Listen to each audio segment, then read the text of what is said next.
cranking, my people? What's cranking? Crank Club. What's cranking? Go Loop. Now, my man, one of my subscribers, Nowadays, Noah, NHDYZ. I think that's how it is at Nowadays on YouTube. Shout out Nowadays. What's up? He asked me on another video, could I do a video breaking down some of the dynamics that drummers do, some of the things drummers do dynamically, and the drop down. So I'm trying to make this quick.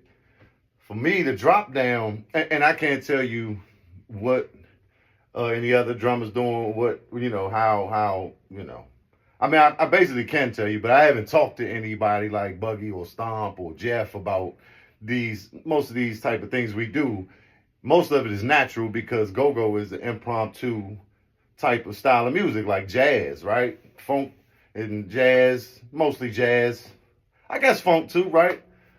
I mean, go-go is all funk and jazz and soul, right? These plenty of genres, but I think R&B, jazz, soul, blues is where it came from initially. So when the drop down comes in, right? So say you in the groove, you playing some music or you playing a song, right?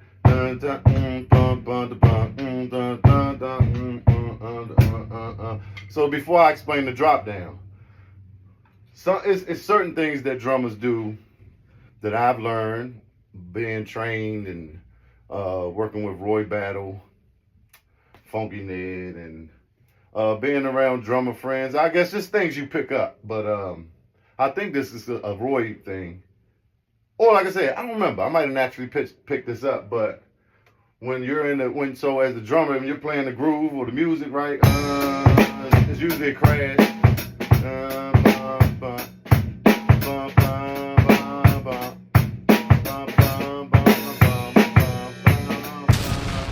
Right, so you crashing on the 1 and the 5, because go-go's on the 1, like most funk, and it's usually in 8-bar loops. It's on the 1 and it's usually in 8-bar loops. So you kind of separated with that crash on the 5 in the middle.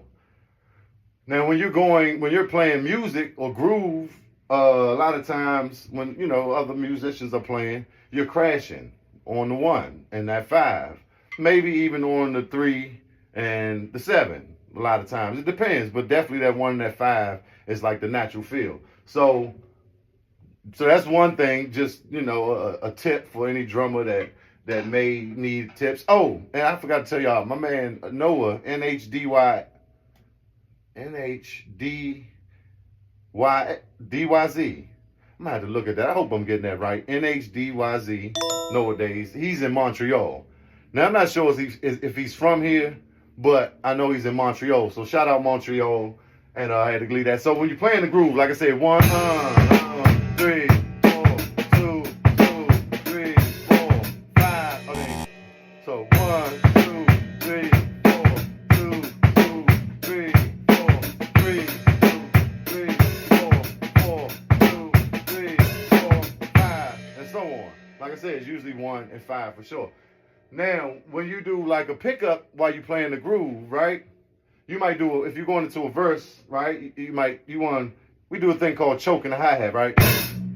So that's kind of like you're like putting a period, or you're defining that moment of this is coming here in a more aggressive way when you're going to a verse in a song, or when you're going into the percussion beat.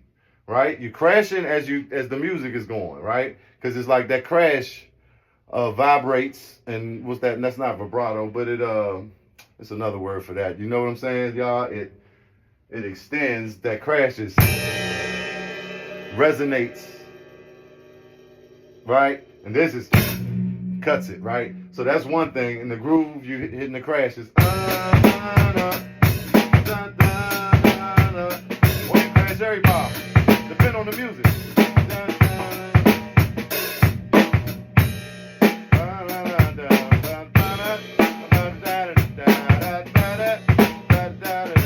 And a verse come in.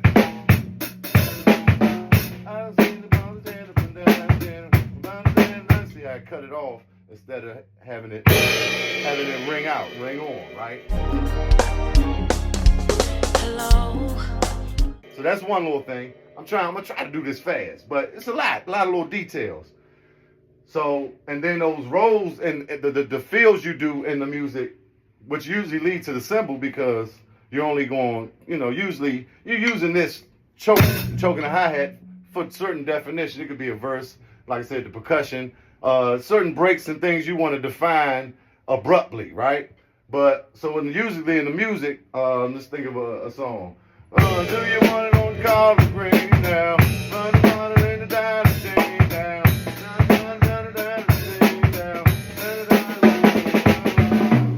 Right now, so those feels are usually more fluid. I know for me, when I'm in a groove, the feels are usually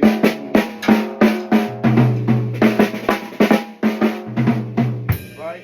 Now in the percussion, they're usually more, or more, because they're like a little more defined. Might even hit them a little harder, and so kind of like a more of a staccato instead of roll is like to the bridge, y'all. Right, so you go to the cymbal, bridge too.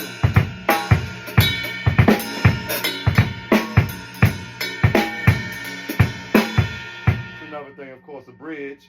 When you're building the song, you're building the energy in the song, or you're showing the separation of that part. A bridge, a change, is usually the change in the music and the singing. That's kind of lift. It's kind of like a lift, right? They got the lift, the rise, the pre-hook, and everybody got different names. But like when you go to that bridge, y'all know that bridge. But that's not just go-go. But so that's just one thing. Or, when you want to raise the energy in the song, right? So you in the verse, and the second part of the verse, you want to raise the energy, you might just open the hi-hat, right? Some drummers open it all the way, way more than that. See, I don't even got mine that far open. But and that depends, like the type of music you playing, just like rock, or, when that thing got to be aggressive, just...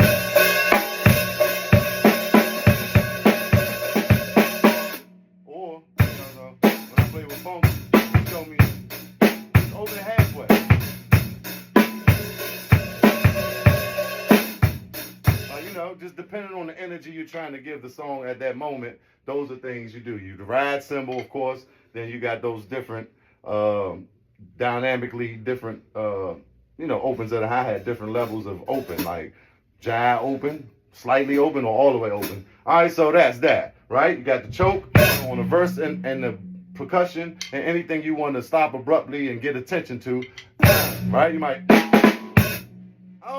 they're going, people going to understand, oh, that's something. Most of the time with music, it's more like, to the crash. In the groove, you're crashing. You're playing a song, you're crashing on the 1 and 3 and 5 or whatever. And in the pocket, right, you choke it. Because you want to let these people know, oh, it just broke down, Slim. It's going down. You hear me? So down back to the drop down. So you playing the groove.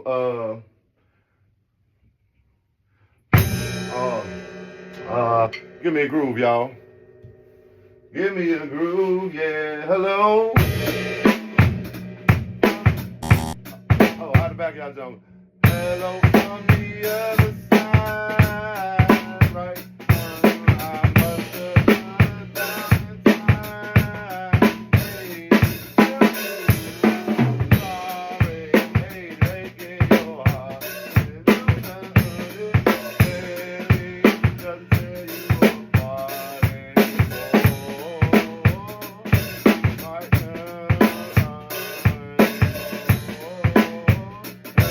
Drop it, hold it, song.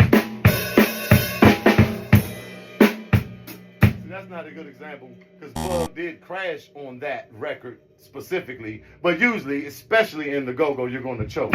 Sometimes you will crash, and I'm pretty sure he did choke on that joint. So anyway, so let's just anymore.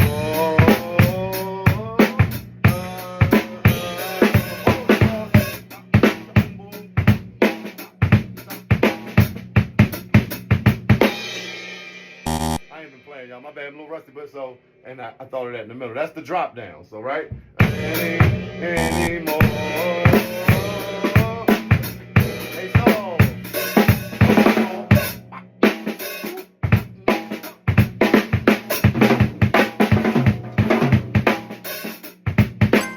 See, that's just the drop down. It just started coming naturally, right? I think it's kind of like a way to reset the beat, but drummers just do it naturally. I don't know who initially did it. I do know growing up and listening to Foots, Heavy One, Juju, and a lot of them cats, it wasn't as prevalent in their playing as it happened in the 90s. I'm gonna say the early 90s. Now I'm sure they created it, in certain parts of a song in a groove on a tape somewhere, and a younger drummer took it and like it evolved over time, right? Because like even when I played with prop in the essence they wasn't digging a lot of that extra, like so in the 90s go-go and like go-go we play Huck-a-bucks, this and that, it's this extra breakdown. And this is how the drop down came about, right? So it's just like this extra breakdown that comes, it's 2 bars once you go drop into the beat or come back to the beat. However, when that beat drop, say like this, say, all right, anymore. Hey,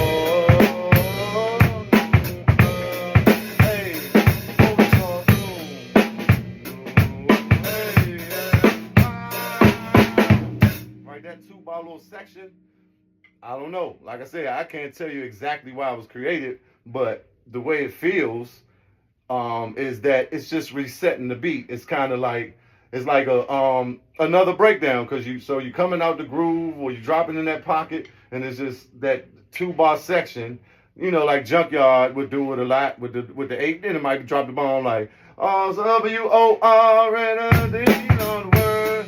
Hey, we go.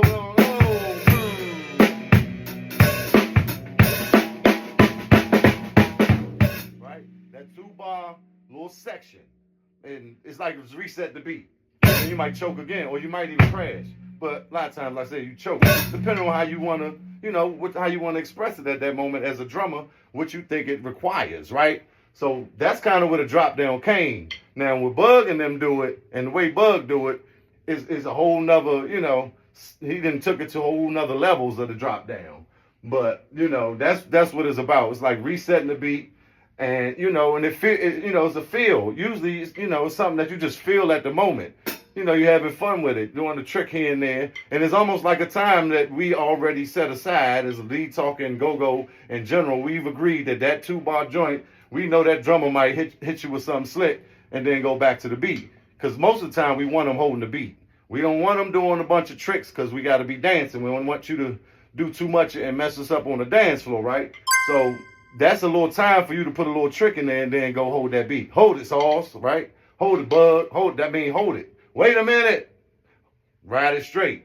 So that little 2-bar part, which the drop down comes in between that and usually, ending it off, is what that ended up becoming. Like I said, back in the older days, they didn't do too much of that. It was more the Chuck type of beat, or even, the way they played the music. It wasn't that extra 2-bar with the roll. When I did it, when I first started playing with funk and I did it, he would look at me like, don't do that. Don't do that extra roll. Don't do that. And then, I was so used to it that, I would do it on accident. And he, funk cut his eyes, young man. All right now, I don't like that. I don't like that part right there. No, don't do that. We don't do that young boy stuff. That's that. We don't do that adolescent go-go. This is just grown man go-go. You understand, young man? I like the way you play the drums, but you're going to have to listen. You understand? All right, but anyway, my James Funk. So yeah, it was just more, so back in the day, who won the freaky league all night long? Boom. That's how they beat drums. All right, y'all, they ain't do much, and they might have choked down. Who won the freaky league all night long?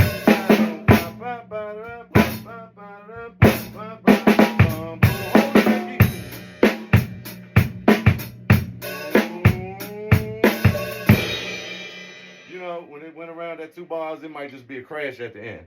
Even like I said, it's there because it's just like a feel. It's like you're starting at the beginning of that 8-bar measure or whatever, or you know, that 8-bar section, and it's kind of like you defining that that's the beginning. It's just like a natural thing that GoGo did. And like I said, the different drummers do it different ways. Back when I played, I ain't have all the tricks and all that, so I kind of would just be.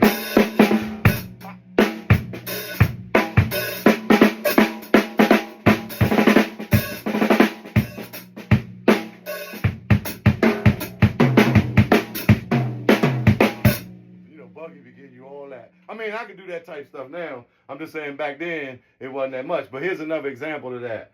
When Sexy Girl, when they be like, break down.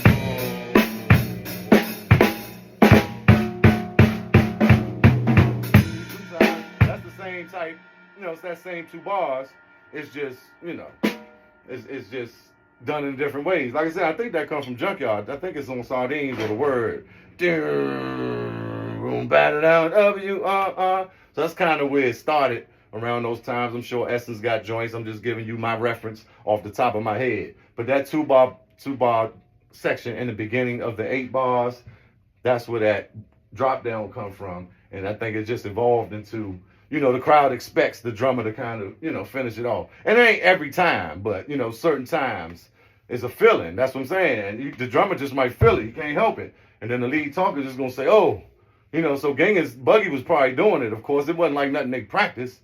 And then it felt so good every time. Genghis a call for it. Gonna drop down, bug. So it becomes a part of that groove. Like, and now we expect it. So that's that. I want to talk about drum rolls and feels, right? Like, you play in the pocket, you warming up and, some type of, just a beat in the middle of grooves, like not a groove or song that y'all play with a certain beat. You just grooving, right? It might just. I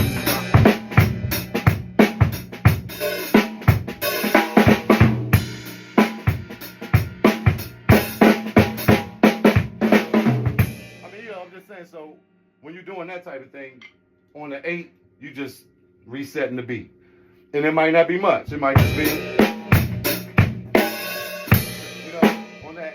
Just kind of resetting that beat, and it helps everybody to know where it is. Of course, it's just a natural feel, but that's another thing we do dynamically. Like I said, it might even be a crash on the 8, but it'd be a double crash or a hard crash. It's kind of like letting people know this is the one, right? So with certain grooves, though, certain songs that you play over and over, it's important that you do the same roll, pickup, feel, because it locks the people in. It's like a hook. So, in songs, there are plenty of different hooks. And music is talking back to each other, calling and answering. There's a lot of, matching in the song. The chords are matching, the resolve, 1 to the 5, 5 to the 1 or whatever. There's a lot of things that's happening that feel right. And that's music, especially our type of, 4/4, dance music. It's simple. It's got space in it. It's made. It's created for you to groove. So why am I saying that?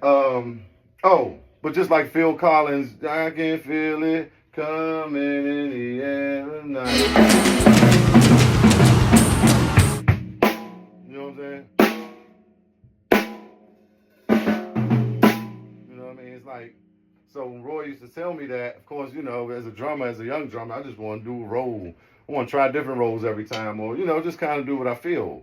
And he used to say, man, on this, like on the Bud or on Sexy Girl, do the same feel every time, so the crowd will be used to it. It's like it's a part of the song now. So once you do it enough, they'll be used to it. And if you do something different, it's gonna be funny. So certain grooves and songs, or mostly all of them, should have on that 8. It should be some specific or the specific drum feel that happens every time. That's important to know as a as a younger drummer, that how important that is, because like if they go back to the Phil Collins song, or just a song that has a very defined drum roll, and they play it, you go see them live, and they play it and it's totally different, it ain't gonna sound like the song to you. That's important to know. Like I said, Roy used to tell me I used to want to fight it, but after I did it, I would do it because I knew what he was talking about, and then I got older and it made sense. And but yeah, like the Bud, right?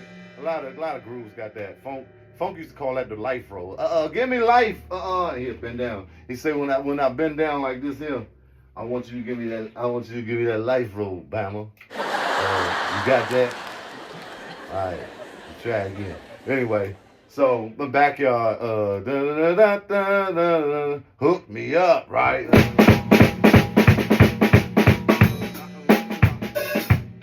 Tap, tap.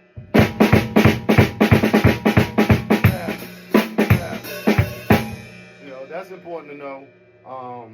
If you check it out, listen to some grooves, you will hear that. So Remy and Ginger, the alcohol joint. Last call for alcohol, Brass Monkey. Buddy gonna give you some version of that every time. You might not even hear the difference. He might get something slight in there, but it's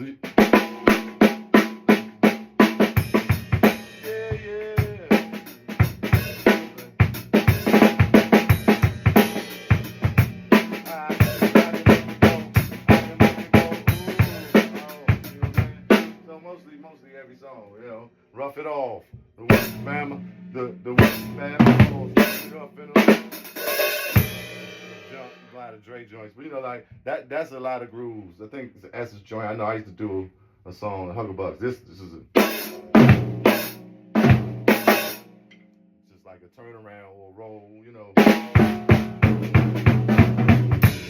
Most importantly, chop barbecue, right? Chock barbecue to a hi-hat choke. That's GoGo Drummer language. Right? Give me a chop barbecue, hi-hat choke, regular Chuck Brown pocket.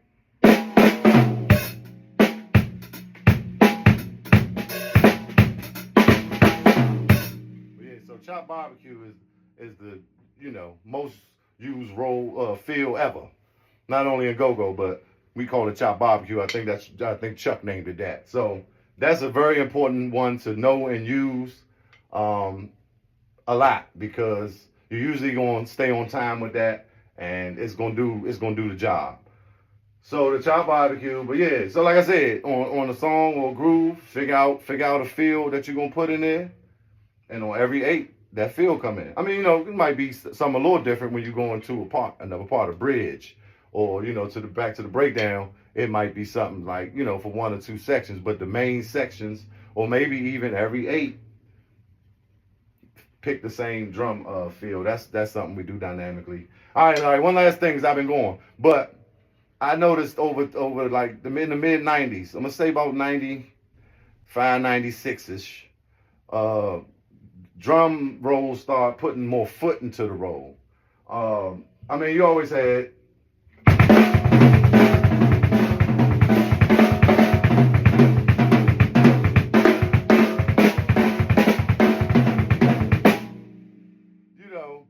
But I think it was, with a lot of more church drummers coming in and learning different chops, and spreading those chops, those rudiments, those tricks around the set, and a lot of them had the foot in it, and so it started taking the drum rolls to the next level. Because back in the day it was.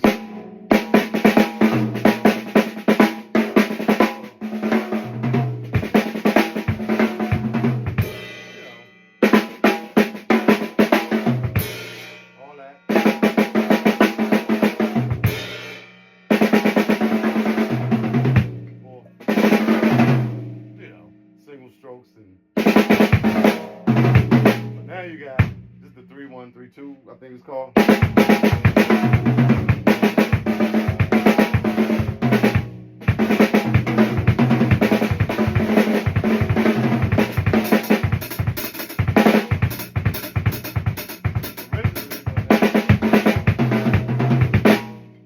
is one I like, but yeah, so it's all type of little chops. Gospel chops, right? That a lot of them, hanging with them church dudes or playing in church themselves, and start coming over and incorporating them in go-go. And like I said, you start hearing the rolls in around the mid 90s add more foot, and it kind of just give you just different funkier rolls than just them single strokes or quad rolls or them little the joints that was more prevalent back there. GoGo the drummer evolved, the rolls evolved, the chops evolved. So that's one thing that just giving y'all some points on the dynamics of go-go drumming. So that was one thing. What was that? That was it, I think.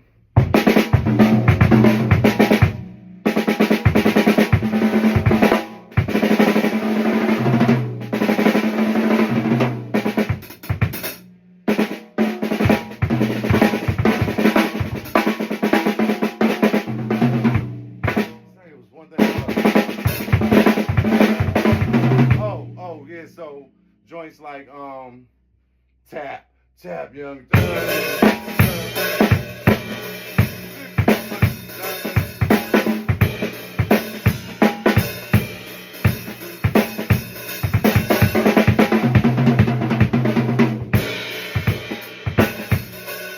So that's when those type of feels and stuff come in real handy, and just really add spice to a groove or a song.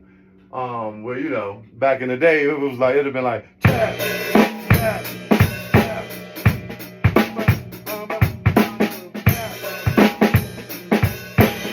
It'd been more like, which is nothing wrong with that.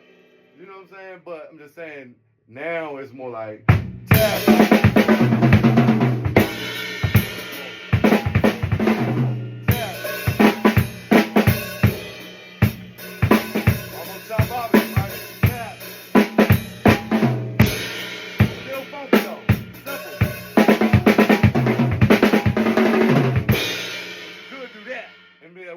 Somebody gonna turn their head, and so those are the times that you just add a little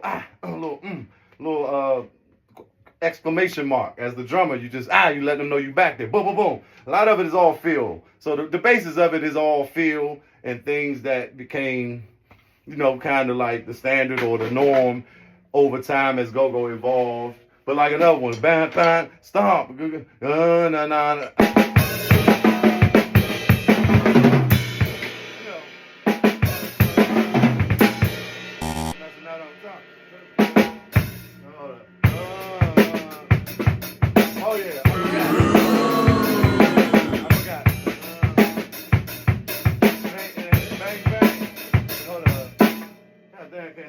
Bang, bang. Hold up.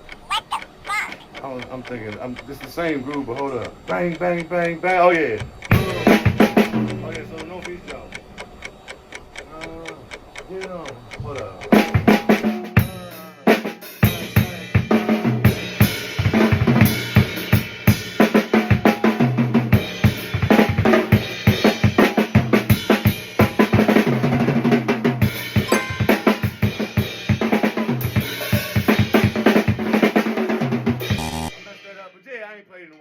Y'all know what I'm saying? So those things, became, an important part and that a lot of drummers do and pick up on to add that spice. And like I said, just kind of express themselves and get their definition and their, get their feeling and their swag on that thing like that. Just like I said, let them know hey, I'm back here, Slim. You know what I'm talking about? This is the hardest job in the world. Gotta play these drums for an hour and 15 minutes straight a set. You understand? There's gonna be a lot of sweat. And so those are those little moments that you boom, boom, boom, and you let them know. Now, kind of like I said earlier, it's usually a reason why you do so. It's a reason why you do everything. It's a reason, it's a reason you hit the crashes on why the groove in the music on. It's a reason you choke when you're trying to do something, like I said, make a abrupt statement. Or drop it to a beat. These are reasons. There's a reason you do a drum roll to reset the beat or to crash on the, all these have reasons. There's a reason you do the same drum roll every time so they can lock in. If it's a song or groove, something that's going to be played over and over, we're going to lock them in as part of it. It's a hook. It's actually a hook to the song. So all these things have reasons. So, and the reason you holding the beat and playing it straight, you sitting in that beat and you letting that pocket ride, is because people are dancing. Go-go is all about partying and dancing, right? So that's why you hold it straight. And traditionally, it's been understood. Now, I will say a lot of drummers these days because there are more bands than there ever were. But you got a lot of drummers that's coming from church and learning these chops earlier and coming to a go-go band that may not understand the the rules of engagement and the reasons why the beat has to be held and for people to dance, to keep that steady pace going. And then you get your little moments to shine, like some of the ones I explained to you, or whether some of them don't know, and some people just want to show off and show you every trick and rudiment they know, right? They want to show you every chop they learned that week, when that's just really not what it's about. Because then it's one band, one sound. You're taking attention or even interrupting the sound and the smoothness and the continuity of the music, of the groove, of the pocket, of the lock, right? It got to be locked, the timing. So it's a synergy going on from every musician, especially the drummer and the congo player. So when you do some extra stuff, and then if you don't got it good and you go off time, and you're doing it at the wrong time with no reason or rhyme, you can interrupt the beat and disrupt the flow of the dance flow and the band, Joe. You dig, Mo? So that part. So, anybody see this younger drummers, like, be conscious of that, be cognizant, and pay attention to it when you're watching a band that's seasoned, or you're listening to it. You get your time to shine, and make sure in them times you shine.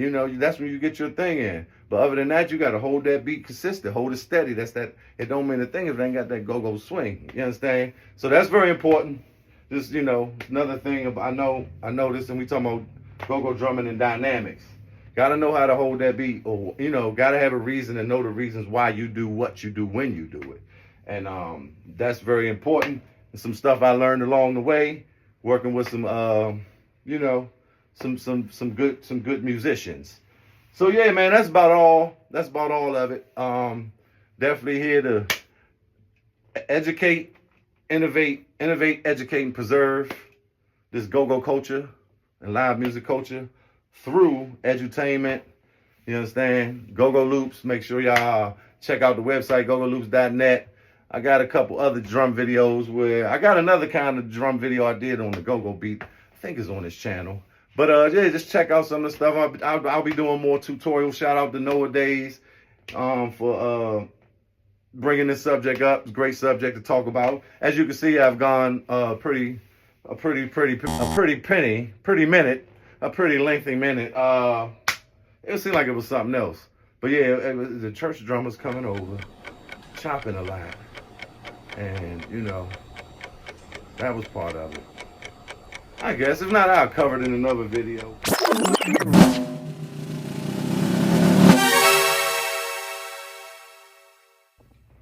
Another thing that happens a lot with drumming, period. But I know go-go drumming. That's what I know, because that's where I started, right?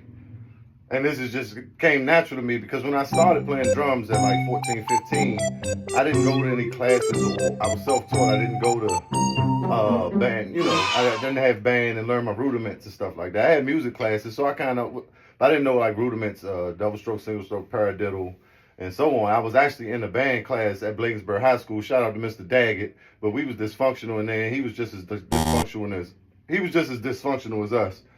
Excuse me, we was in there having fun. So I didn't learn the rudiments and stuff like I was supposed to. It was a girl in there, Yumiko, an Indian girl, who had experience, and she was nice with it.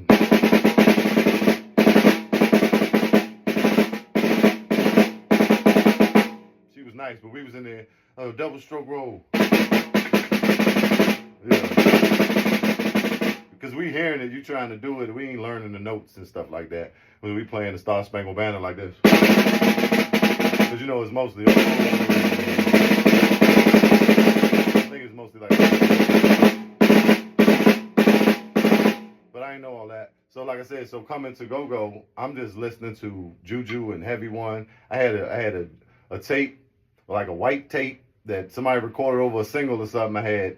Or it might have been the actual single, but it was, words on it. It was gone. It was Deo. I gotta tell y'all the story. Daylight come, me won't wanna go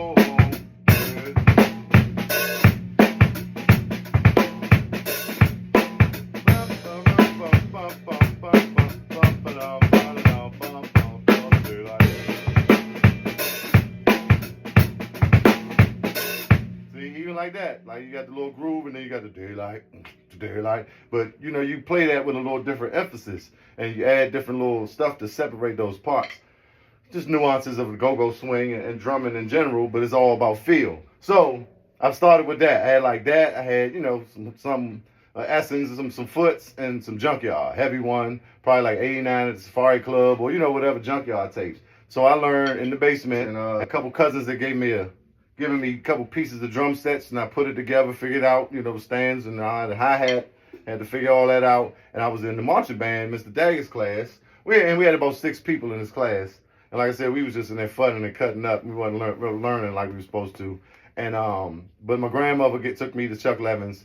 Then I had to get the parade snare to take the class. And so that was like my introduction. I had got the set, and I just kind of naturally know how to play a beat. One of my cousins had a set, and whole another cousin. And I went over one day, and he showed me Sardines, like, you know, he beatboxed it, and I played it instantly. So I had the coordination, which is important. But I didn't know my rudiments and things like that. Like I said, I had just started, and so I'll just say, oh yeah, and I was in the basement playing with the Foots and the, you know, the Deo. I remember that specifically because people like, you got that triple kick. Well, that really ain't even a triple kick, but I think that's what they call it. Anyway, Juju, Heavy One, Foots was like what I was listening to. Then later I start, you know, a year or so later, I'm in the band within that year, and the next thing you know, I'm going to see Northeast, I'm watching Jeff.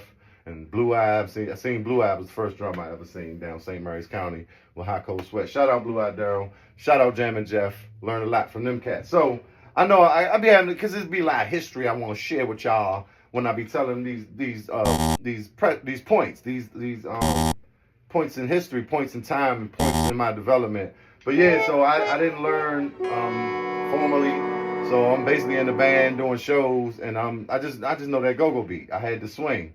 And so I wanted to talk about ghost notes. That was the basic thing. And they natural, right? Because like I said, I don't know.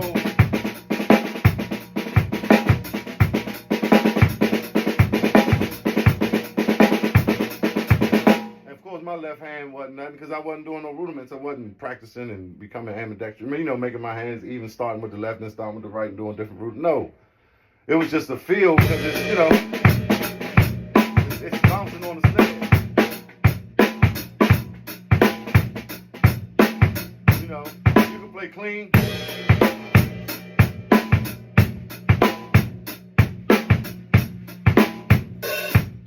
That's how Foots was. Foots was a pretty clean drummer. And Foots played traditional for the most part. He was pretty clean. Essence is a clean sound. They always been clean. That's part of their definition of what they do. And they came from that era. And Foots was like a drum machine, right?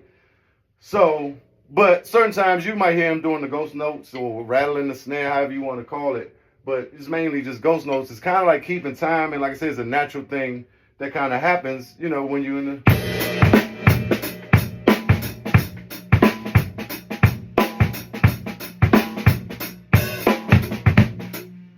Funky Ned and Roy was our producers in the beginning. Oh my God. Before Ned ended up, you know, it was just, we had Roy at the end. I don't know what happened, actually. I got to find that out and tell y'all. But Ned used to hate he was playing with Essence, right? But Ned used to hate the ghost notes, the rattling the snare. You start telling Felix, you got to stop rattling the snare like that.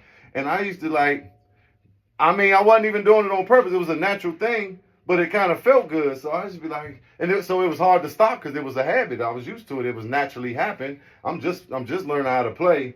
But so sometimes I will forget, and they come back in, and Felix, the ghost notes, or Felix, the snare, stop rattling the snare.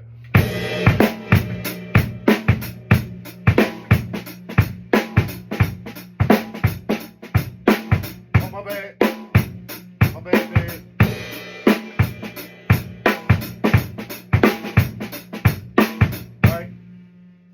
Just something I remember. It was funny, especially when I look back on it. But I got more control of that now, and I understand why I would put the ghost notes in and why I wouldn't. Certain songs grew, some might not require the ghost notes, or the ghost notes might not fit it and lock it and make the continuity right, or make the feel of it. The ghost notes maybe are necessary, which is not too many songs I play I love the ghost notes. Like it's just a feel for me. But of course, over time, now I can control them more. And so then, like I said, Foots, a lot of them cats was clean, especially Foots. This is all my opinion and from my recollection. I might not be perfectly 100% right about everything I say, but this is my experience of it, right? My recollection and my understanding of it. So later, the 90s, like I said, so the 90s, that's when these beats and shit start to evolve. These beats and things start to change. And now that's when you hear like a lot of drummers, you know, I got to go back to Stomp and Buggy, Damn and Jeff.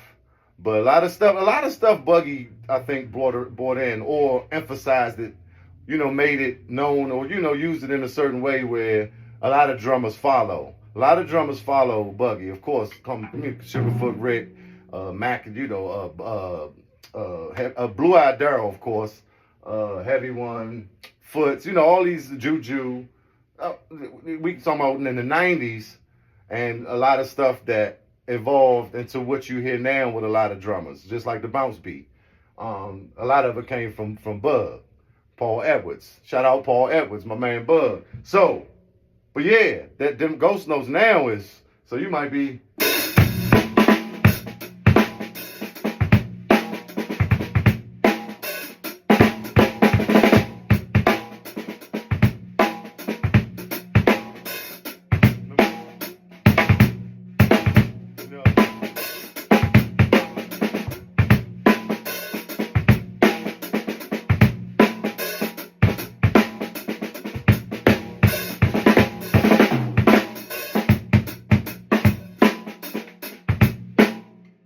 Slow, but yeah, this is a ghost.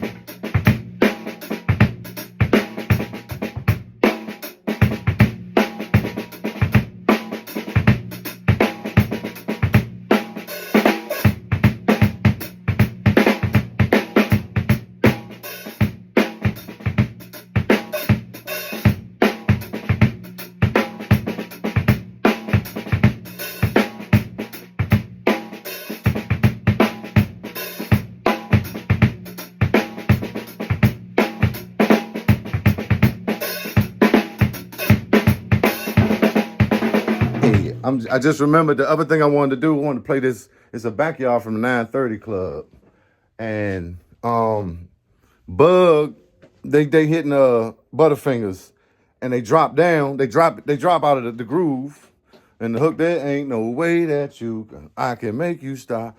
With a whole bar start. So I just want y'all to hear how it dropped, and with that 2-bar and that dope and that drop down part, that 2-bar section. In the beginning, after the one, and they go into that beat, I want y'all to listen to the hi-hat chokes and how he slowed it down. Like, I don't know if it was too fast, it felt too fast for him, or he just was being funky.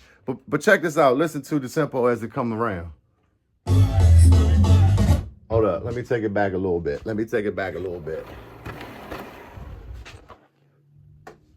All right.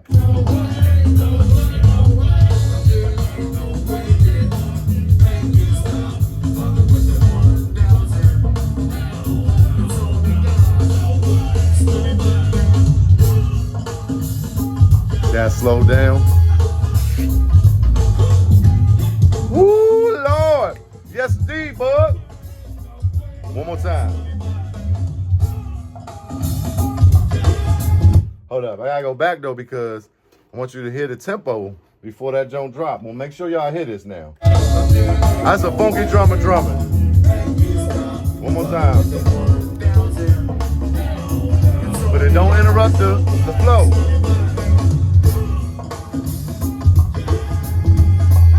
And then this part. No, right here.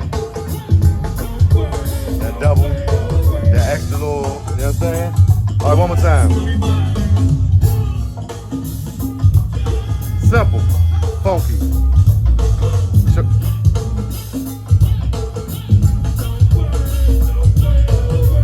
You know, it just feel good. When you're on the dance floor, that little stutter he did, you know, but that's the drop, still a drop down. It's like, it's just simple. But and actually he didn't choke on the one like hard. He did at one point. Hold up. That's the choke. But watch on this one. He going early. The little hi-hat early. You know what I'm saying? Same, you know, same effect, just different ways, different drummers do it. All right, I'm gone for real. Excuse me, Butterfingers. Thanks for watching, man. Please subscribe. Tell your friends and your family or anybody you know that love go-go, and especially producers and DJs and things like that. You know, let them know about the Go-Go Loops packs. Tell them about gogoloops.net.